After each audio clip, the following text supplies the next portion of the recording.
Well, good morning and welcome back to Cityline. With me, I have someone, oh my gosh. It has been a while since this person has been in the studio.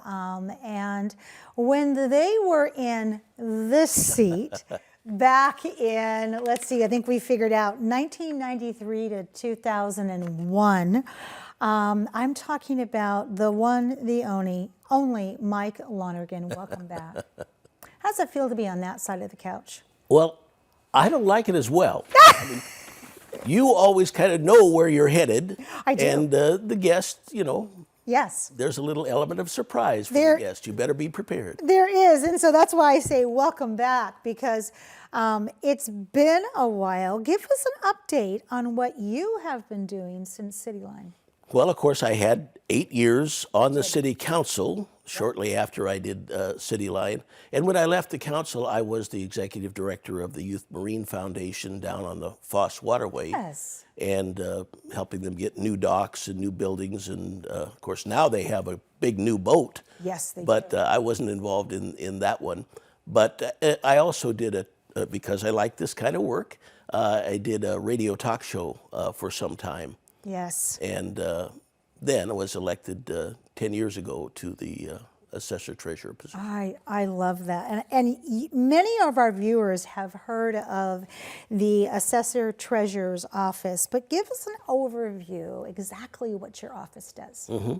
Happens to be the only Assessor-Treasurer office I've ever found where they're combined under the county code. Other counties have a separate assessor and treasurer. But I do everything connected with the property tax, basically from start to finish, valuing the properties to collecting the taxes. And I don't really have other treasurer duties, paying the county's bills and investing the county's money. The finance department does that, but I do everything with the property tax. So I have 77 people to help me. Wow. 30 of them are the appraisers that go out every day and look at the properties on a 6-year cycle. We look at every business, every vacant lot, every building, every house in the county. And so that keeps us busy. Yes, it does. There's about 330,000 things to look at every 6-year cycle. So, but the rest of our office is doing the appeals and exemptions, foreclosure avoidance. If people can't pay or forget to pay their taxes for 3 years, the law says I take their property, sell it, collect the taxes, give them what's left over. Well, we don't like to do that, so we have a whole team that helps people figure out how to get right with the tax man. Oh, I love that. 33,000 different things that you look at. 330,000. 300. So give me an example. Like, for instance, if this was, let's say this was someone's property, what would you look at in terms of this coffee table? We seldom go inside of the house. Businesses we go into more often, but we're looking at the condition of the property, any changes that have happened. We learn from building permits from the city or the county most of what's been changed, and we then go out and inspect those right away and add them to the tax rolls when appropriate. But we are looking at views. Does somebody have their value enhanced by being in a position to see Mount Rainier every morning out their window? That makes a difference. And we're really trying to get to the value of what could this property sell for today. Right. And that's the big question of how do you track a home's value in this current market, which is... Yeah.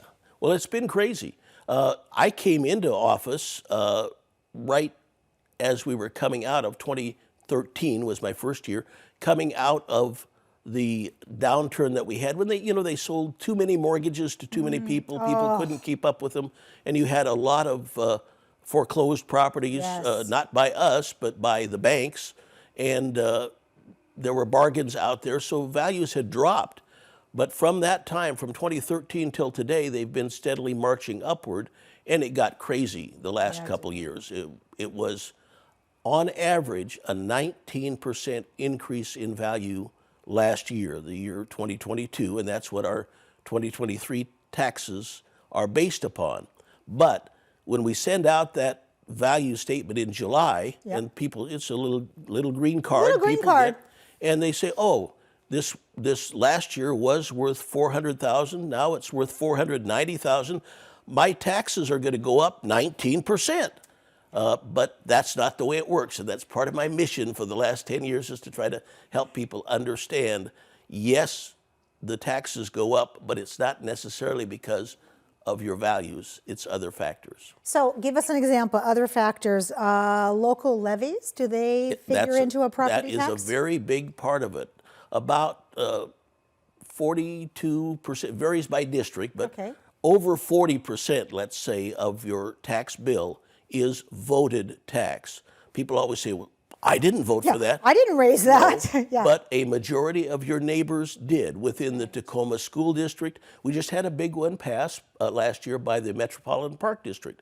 So those people who live in Tacoma and say, my taxes went up, they went up partly because you voted a new tax to keep our parks Beautiful. some of the best in the Yeah. country, and we want to do that. So they voted for it.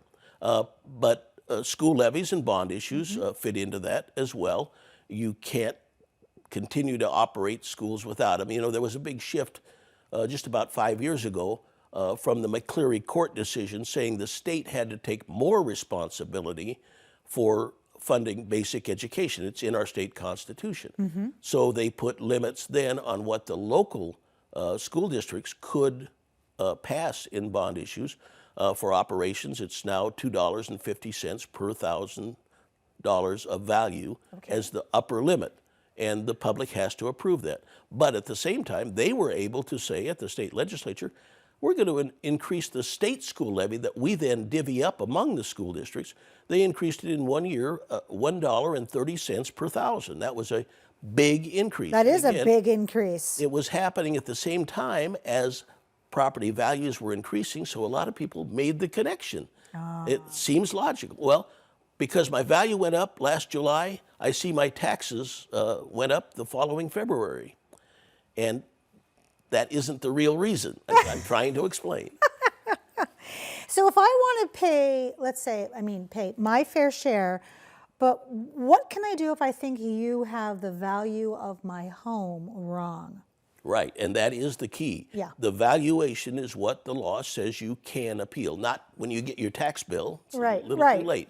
But when you get that valuation in July of this year for what will be your 2024 basis for taxation, if you say, Mike, there is no way I could sell my house in this market for this price, then you have 60 days to file an appeal. There's no charge.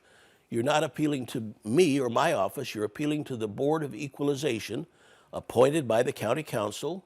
And some of them have a real estate background. They know what they're talking about, and they get experience by handling the various appeals. We'll typically have a little over 1,000 appeals in a year out of those 330,000. So not a lot of people, when they stop and think about it, can say, you've got my value wrong. But if we have it wrong, we want to fix it. So we want you to appeal. I love that. So if I'm a senior citizen, which I almost am a senior citizen, or I am disabled, are there exemptions for that class in the sense of appealing that property value? Absolutely. And that's where it does affect your tax bill directly. And if you're 61 or over, so it's a fairly young age, and you fall, the most important thing is that you fall into a low income category, either senior or fully disabled at any age and unable to work.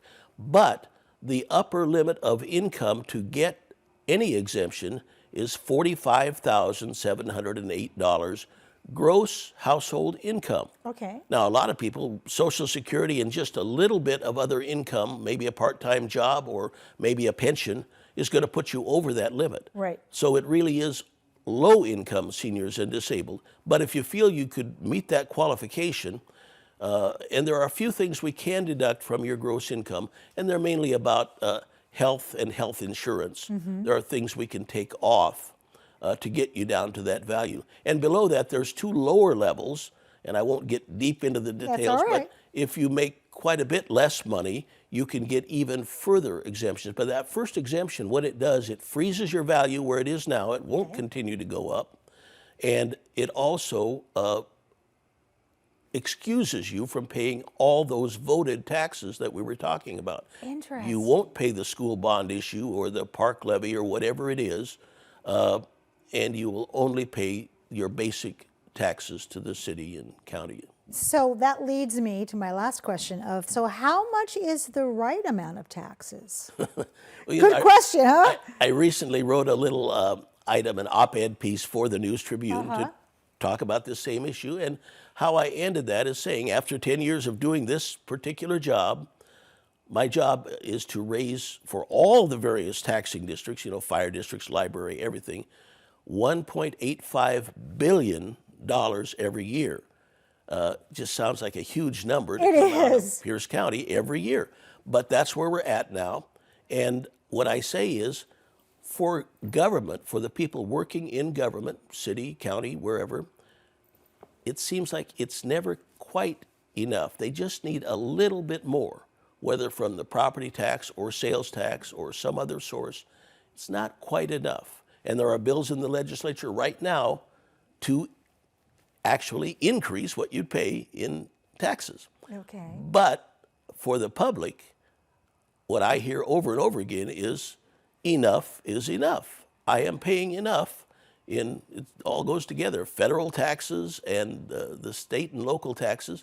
Don't raise my taxes. Yeah, please don't. Yeah. But I try to help people make the connection between the taxes they pay and the services that they receive. You wouldn't have your police, fire, parks, schools, you name it, without taxation. Thank you. Thank you so much for being here today, for letting us know what you've been up to.